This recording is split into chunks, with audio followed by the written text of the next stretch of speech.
Hello friends, எல்லாருக்கும் வணக்கம். Welcome back to pot 2 plates kitchen. நான் உங்கள் கிறிஸ்டி.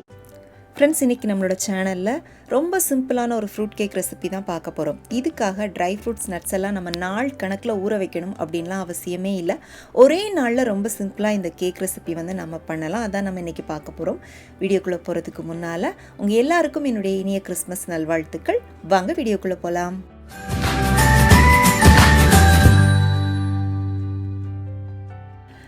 இன்றைக்கி இந்த ஃப்ரூட் கேக் நான் பாதி வெள்ளை சர்க்கரையும் பாதி நாட்டு சர்க்கரையும் போட்டு பண்ண போகிறேன். அதுக்காக ஒரு மிக்ஸி ஜாரில் 1/2 கப் அளவுக்கு வெள்ளை சர்க்கரை போட்டிருக்கேன். இப்போ இது கூட 3 ஏலக்காய், அடுத்ததாக 3 கிராம்பு, ஒரு சின்ன துண்டு ஜாதிக்காய் எடுத்துக்கோங்க. ஃப்ளேவர் பிடிக்கலன்னா நீங்கள் ஸ்கிப் பண்ணிக்கலாம்.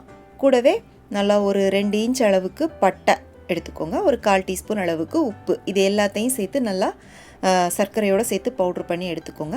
இதெல்லாம் தனித்தனியாக பவுடராக இருந்துச்சுன்னா நீங்கள் தனித்தனியாக கூட சேர்த்துக்கலாம். இந்த மாதிரி நல்லா பவுட்ரு பண்ணி எடுத்து வச்சுக்கோங்க. அடுத்ததாக இந்த அளவுக்கு கொஞ்சம் பெரிய சாஸ்பேன் எடுத்துகிட்டு அதில் மெஷர்மெண்ட் கப்புக்கு 1 கப் அளவுக்கு தண்ணி ஊற்றிக்கோங்க. இப்போ இது கூட 100 கிராம் அளவுக்கு கிஸ்மிஸ் சேர்த்துக்கோங்க. அடுத்ததாக கூடவே ஒரு 100 கிராம் அளவுக்கு கருப்பு திராட்சையும் சேர்த்துக்கோங்க. சீட்லெஸ்ஸாக எடுத்துக்கோங்க. ட்ரை ஃப்ரூட்ஸ் உங்களுடைய விருப்பம். உங்களுக்கு என்னென்ன கிடைக்குதோ எல்லாமே நீங்கள் சேர்த்துக்கலாம். அடுத்ததாக பட்டர் ஒரு 1/4 கப் அளவுக்கு போட்டுக்கோங்க. இது அன்சால்டட் பட்டர். இது பார்த்திங்கன்னா கிட்டத்தட்ட ஒரு 50 கிராம் அளவுக்கு இருக்குது. இப்போ ப்ரௌன் சுகர் ஒரு 1/2 கப் அளவுக்கு சேர்த்துக்கோங்க. இது dark brown sugar. Light brown சுகராக இருந்துச்சுன்னா நீங்கள் ஒயிட் சுகரே சேர்க்க தேவையில்லை. 1 கப் அளவுக்கு நீங்கள் ப்ரௌன் சுகரே ஃபுல்லாக போட்டுக்கலாம்.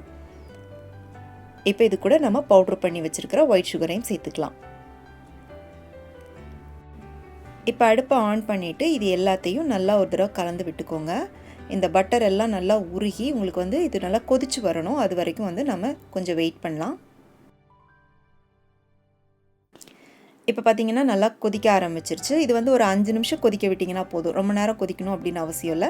இப்படி கொதி வந்ததுக்கப்புறமா இது கூட நட்ஸ் சேர்த்துக்கோங்க. இதில் பாதாம், பிஸ்தா, அப்புறமா கேஷ்யூ நட் எடுத்திருக்கேன். எல்லாம் சேர்த்து ஒரு 50 கிராம் அளவுக்கு எடுத்திருக்கேன்.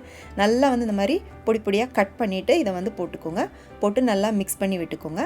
இப்போ அடுப்பை ஆஃப் பண்ணிவிட்டு இதை கொஞ்சம் ஆற விட்டுக்கோங்க. இப்போ ஒரு மிக்சிங் பவுலில் நான் 3 முட்டை உடைச்சி ஊற்றிருக்கேன்.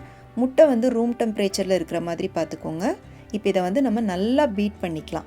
நான் எலக்ட்ரிக் பீட்டர் வச்சு பீட் பண்ணுறேன். நீங்கள் வீட்டில் இருக்கிற ஃபோர்க்கு இல்லைன்னா ஒயர் விஸ்க் இருந்துச்சு அப்படின்னா அதை கூட வச்சு நல்லா பீட் பண்ணிக்கோங்க. நல்லா நுரைக்க பீட் பண்ணிட்டீங்க அப்படின்னா உங்களுக்கு கேக்கில் அந்த முட்டையோட ரா ஸ்மெல் இருக்காது. இப்போ முட்டையை பீட் பண்ணியாச்சு. இப்போ இது கூட நம்ம மாவு கலந்துக்கலாம். ஒரு ஜல்லடையில் 1/2 கப் அளவுக்கு மைதா மாவு போட்டுக்கோங்க. கூடவே 1/2 டீஸ்பூன் அளவுக்கு பேக்கிங் பவுடர் சேர்த்துக்கோங்க. பேக்கிங் சோடா தேவையில்லை.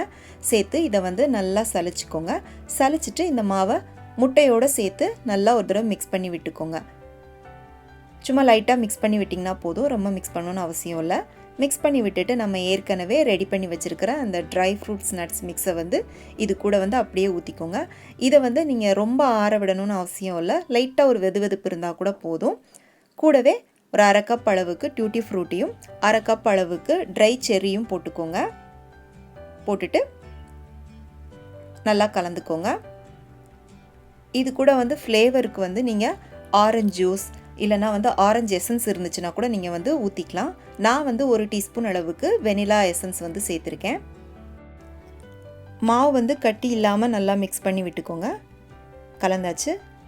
இந்த மாதிரி கன்சிஸ்டன்சியில் இருக்கிற மாதிரி பார்த்துக்கோங்க. இன்றைக்கி இந்த கேக் இந்த மாதிரி சின்ன சின்ன டிஸ்போசபிள் அலுமினியம் பாக்ஸில் ஊற்றி தான் நான் பேக் பண்ண போகிறேன். இதில் பண்ணும்போது பார்த்திங்கன்னா நம்ம கிறிஸ்மஸ் டைமில் நெய்பர்ஸ், ரிலேட்டிவ்ஸ், கெஸ்ட்டுக்கு நம்ம கேக் கொடுக்கறதுக்கு ரொம்ப ஈஸியாக இருக்கும்.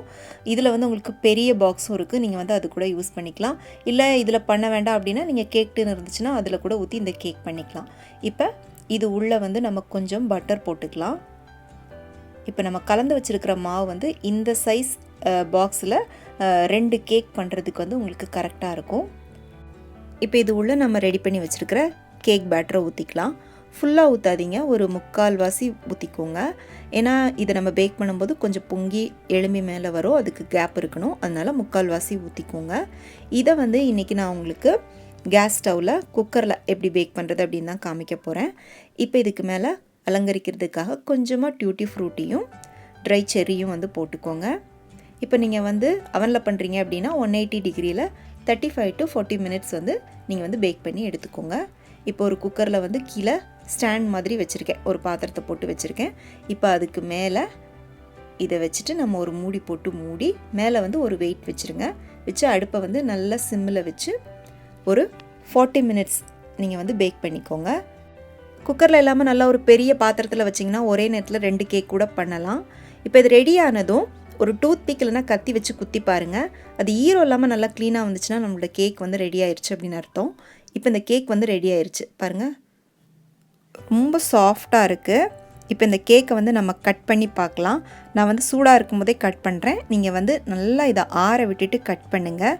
இது வந்து முதல் நாளை விட நல்லா ஆறுனதுக்கப்புறமா மறுநாள் சாப்பிட்றதுக்கு ரொம்ப சூப்பராக இருக்கும்.